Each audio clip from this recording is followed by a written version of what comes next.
नमस्कार, स्वागत है आपका खबरों का पंचनामा में। मैं हूं आपके साथ वक्ता। हम लेकर आए हैं देश और दुनिया की 5 बड़ी खबरें, जिस पर चर्चा के लिए हमारे साथ स्टूडियो में मौजूद हैं कैपिटल टीवी के editor in chief doctor Manish Kumar ji. Doctor साहब, आपका बहुत बहुत स्वागत है। धन्यवाद। सबसे पहले नजर डालते हैं आज के हेडलाइंस पर।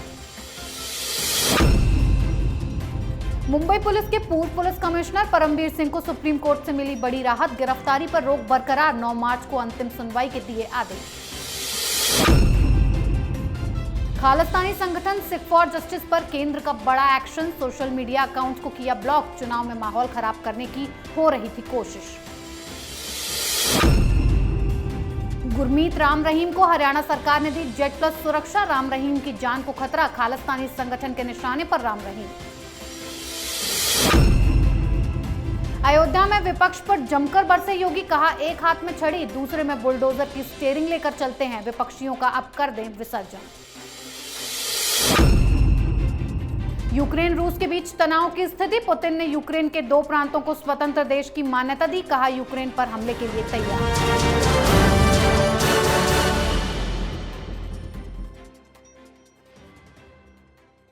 सबसे पहले बात परमवीर सिंह को मिली बड़ी राहत पर। मुंबई के पूर्व पुलिस कमिश्नर परमवीर सिंह बनाम महाराष्ट्र सरकार की लड़ाई में सुप्रीम कोर्ट ने परमवीर सिंह को बड़ी राहत दी है, जिससे अघाड़ी सरकार की नींदें उड़ गई हैं। सुप्रीम कोर्ट ने परमवीर सिंह के खिलाफ दर्ज आपराधिक मामलों में गिरफ्तारी से राहत को बरकरार रखा है। सुप्रीम कोर्ट ने कहा कि परमवीर के खिलाफ आरोपों की जांच जारी रख सकते हैं, लेकिन पुलिस परमवीर सिंह के खिलाफ किसी और मामले में चार्जशीट दायर नहीं कर सकती। साथ ही कोर्ट ने दोनों पक्षों को बड़ी फटकार भी लगाई। कोर्ट ने सिंह के खिलाफ सभी तरह की कार्रवाई पर 9 मार्च तक रोक लगा दी है। डॉक्टर साहब, परमवीर सिंह को राहत और अघाड़ी सरकार को आफत वाली बात हो गई है। आफत ही नहीं, ये तो बहुत बड़ा झटका है। ये 9 तारीख क्यों दिया गया ये भी समझ लीजिए। परमवीर सिंह ने जो सुप्रीम कोर्ट के अंदर अपील की है, वो अपील इस बात के लिए कि वो ये गुहार लगा रहे हैं कि जो उद्धव ठाकरे की जो सरकार है वो मुझे फंसाना चाह रही है, हम पे दबाव डाल रही है और कहीं कहीं से पुराने बेफजूल की चीज़ें वो आरोप लगाकर मुझे गिरफ्तार करना चाह रही है। और ये दबाव बढ़ाने की कोशिश की जा रही है कि मैं जो तमाम आरोप लगाया हूँ अघाड़ी सरकार के ऊपर कि किस तरीके से वहाँ पे खुला खेल फर्रुखाबादी चल रहा था, पैसे लेकर ट्रांसफ़र पोस्टिंग की जा रही थी, किस तरीके से सचिन वाजे के जरिए गृह मंत्री अनिल देशमुख उगाही का धंधा करवा रहा था, लिस्ट दे रहा था कि वहाँ बार में जाओ, उस रेस्टोरेंट में जाओ और पैसे उगाही करके लेकर के आओ, वो सारे कंप्लेंट्स में वापस ले लूँ। सुप्रीम कोर्ट ने अब तक परमवीर सिंह का साथ दिया और जो आखिरी प्ली है वो प्ली ये है कि परमवीर सिंह कहते हैं कि चूंकि इसमें सरकार ही एक आरोपी है जी। मैंने आरोप सरकार के ऊपर लगाए हैं, इसलिए कोई भी सरकारी एजेंसी हमारे खिलाफ जांच करे ये तो जांच बिल्कुल ही बेकार हो जाएगा। और इसके अवैध में उन्होंने बहुत सारे सबूत दिए कि जिस तरीके से डीजीपी साहब वहाँ के वो दबाव डाल रहे थे, उसका ऑडियो भी निकाल लिया, किस तरह से उनको धमकियाँ दी जा रही थी। तो 9 मार्च को सीबीआई की तरफ से वो जवाब आना है कि क्या इसमें होगा और उस दिन फाइनल फैसला होगा कि सारी जो कवायद जो महाराष्ट्र के अंदर चल रही है, तहकीकात चल रही है, सबको खत्म करके ये सब केस सीबीआई को दे दिया जाए। और अघाड़ी सरकार नहीं चाहती कि कोई केंद्रीय एजेंसी जिसके ऊपर उनका कोई कंट्रोल नहीं होगा वो इन मामलों की तहकीकात करे, और अगर वो तहकीकात करना शुरू कर देती है तब तो ये समझ लीजिए बहुत सारे लोग नप जाएंगे। और इसलिए ये उद्धव ठाकरे सरकार के लिए बहुत बड़ा झटका, और चूंकि वहाँ की पुलिस अब गिरफ्तार नहीं कर पाएगी, ये रिलीफ लगातार जारी है, इसलिए जीत परमवीर सिंह की हुई है। जी डॉक्टर साहब, अगली खबर खालिस्तानी संगठन सिख फॉर जस्टिस पर हुए एक्शन की। केंद्र सरकार ने खालिस्तानी संगठन सिख फॉर जस्टिस के खिलाफ कड़ी कार्रवाई की है। सूचना और प्रसारण मंत्रालय ने संगठन के साथ घनिष्ठ संबंध रखने वाले पंजाब पॉलिटिक्स टीवी के ऐप्स, वेबसाइट और सोशल मीडिया अकाउंट्स को ब्लॉक करने का आदेश दिया है। सरकार ने बताया कि खुफिया इनपुट के आधार पर यह चैनल पंजाब विधानसभा चुनाव के दौरान सार्वजनिक व्यवस्था को बिगाड़ने के लिए ऑनलाइन मीडिया का यूज कर रहा था। इसके बाद सरकार सरकार हरकत में आई और मंत्रालय ने पंजाब पॉलिटिक्स टीवी के डिजिटल मीडिया को ब्लॉक करने के लिए 18 फरवरी को आईटी नियमों के तहत इसे बैन किया है। डॉक्टर साहब, क्या वाकई खालिस्तानी संगठन चुनावों में गड़बड़ी के चलते हुए ये सब काम कर रहे थे, लोगों को भड़काने का काम किया जा रहा था? देखिए, सरकार के लिए कहा जा सकता है कि देर आए पर दुरुस्त आए। इस पन्नू को, ये सिख फॉर जस्टिस को, तो उसी दिन आप अपनी पूरी माइट लगा दिए होते, सारी ताकत लगा करके डिप्लोमेसी के जरिए आप इसको पकड़ के हिंदुस्तान लाते। जिस दिन इसने वो हिमाकत की थी, वो वीडियो डाला था पहली बार किसान आंदोलन के समय, जब ये किसान आंदोलन के लोगों को ये कहते हुए पाया गया कि 26 जनवरी के दिन लाल किले पे चढ़ जाओ, वहाँ पे ये झंडा लगा दो, गणतंत्र दिवस के जो परेड हैं उसमें वो विघ्न डालो, ये तमाम चीज़ें जो कही गई, उसी दिन एक्शन होना था। लेकिन पता नहीं क्यों सरकार सोई भी रही, वो इस तरह के हेट स्पीचेस देता रहा।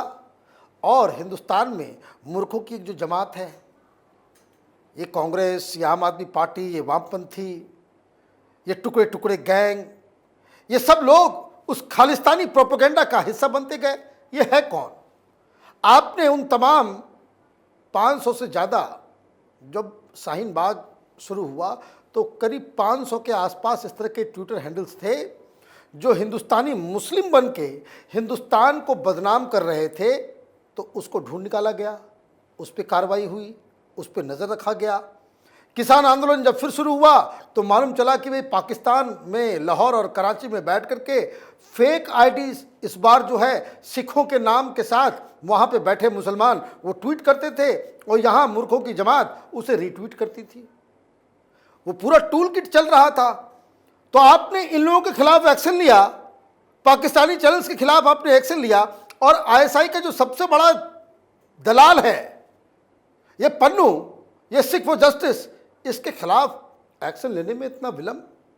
लेकिन ठीक है, सही फैसला देर से ही लिया गया, लेकिन फैसला कम से कम लिया तो गया। जी डॉक्टर साहब, अगली खबर राम रहीम को मिली सुरक्षा पर। फरलो पर जेल से बाहर आए डेरा सौदा सच्चा के प्रमुख गुरमीत राम रहीम सिंह को अब Z+ सुरक्षा में रखा जाएगा। पुलिस ने खालिस्तानी आतंकवादियों से जान का खतरा बताते हुए उनकी सुरक्षा बढ़ाई है। हरियाणा की सरकार ने सुरक्षा का आधार ADGP की रिपोर्ट को बनाया है। सरकार ने कहा कि खालिस्तानी समर्थक डेरा प्रमुख को नुकसान पहुंचा सकते हैं, इसीलिए उन्हें कड़ी सिक्योरिटी दी जा रही है। मुख्यमंत्री मनोहर लाल खट्टर ने यह भी कहा था कि राम रहीम को मिली राहत का पंजाब चुनाव कोई लेना देना नहीं है। डॉक्टर साहब, राम रहीम को जो सुरक्षा दी गई है Z+, क्या वजह है उसकी? भाई एसपीजी दे देना चाहिए, Z+ पे ही क्यों रुक गए? जो देश के प्रधानमंत्री को जो सुरक्षा दी जाती है वही सुरक्षा आप ये फर्जी बाबा को आप दे दें। क्या हो रहा है? ये एक शख्स जिसने जिस तरह का बवाल मचवाया पंचकुला में, कोर्ट के फैसले के का निरादर करते हुए किस तरीके से दंगाई कोहराम मचाते रह गए, आपको उनको फरलौं देने की जरूरत ही क्यों थी? इस तरह का हार्डकोर क्रिमिनल जिसके ऊपर तरह तरह के आरोप लगे हुए, वो कन्विक्टेड क्रिमिनल है, फॉर गॉड सेक। राजनीति तो हो सकती है, कई और तरीके हो सकते हैं, लेकिन जिन लोगों ने इस तरह का पाप किया हो, हत्याएं करवाई हो, कन्विक्टेड क्रिमिनल हो, उसको आप, भाई खालिस्तानियों से दिक्कत है, उठा के जेल में डाल दो। भाई अगर आपको उनकी जान बचानी है, जो आपका दायित्व है, कोई बात नहीं, वापस जेल में डाल दीजिए। आप सिक्योरिटी कवर दे रहे हैं, मतलब टैक्स पेयर का पैसा का कोई हिसाब किताब इस देश में होगा या नहीं होगा, या सब कुछ राजनीति से ही प्रेरित होगी? और आप कह रहे हो कि भाई इसका चुनाव से कोई लेना देना नहीं है। ये बहुत ही खराब डिसीजन है।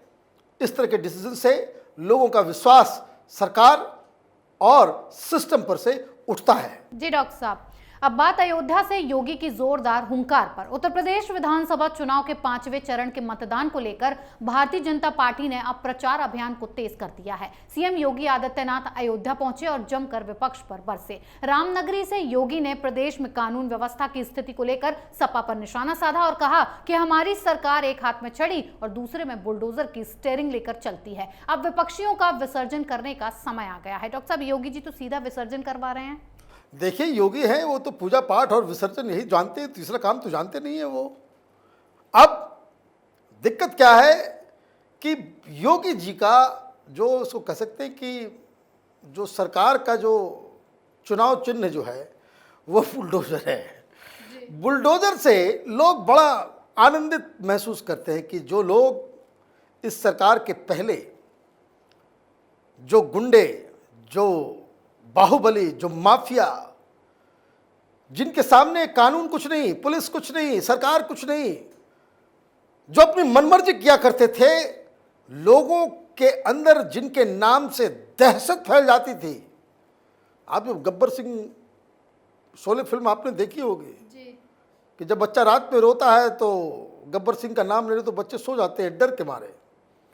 तो यूपी के लोगों की स्थिति वही थी कि इतने बड़े बड़े इलाके के अलग अलग इलाकों में अलग अलग बाहुबली पैदा हो गए थे कि लोगों के अंदर दहशत, और उनके घरों के ऊपर जब बुलडोजर चलता हुआ दिखा, कोई ऐसा व्यक्ति नहीं होगा जो दिल से योगी आदित्यनाथ के हिम्मत को शाबाशी नहीं दी होगी। लोगों को लगा कि पहली बार ऐसी कोई सरकार आई है जो इस तरह के बाहुबलियों, इस तरह के माफिया के खिलाफ एक्शन ले सकती है।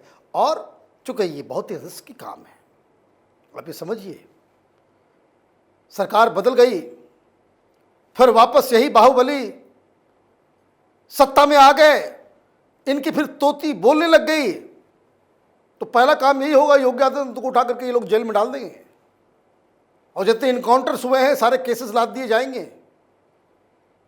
सारा ये जो गाड़ी जो पलटता था, जो इनकाउंटर्स होते थे, गुंडे जो यूपी छोड़ के भाग गए, सब लोग इनके पीछे पड़ जाएंगे, इनको जेल में रहना पड़ेगा।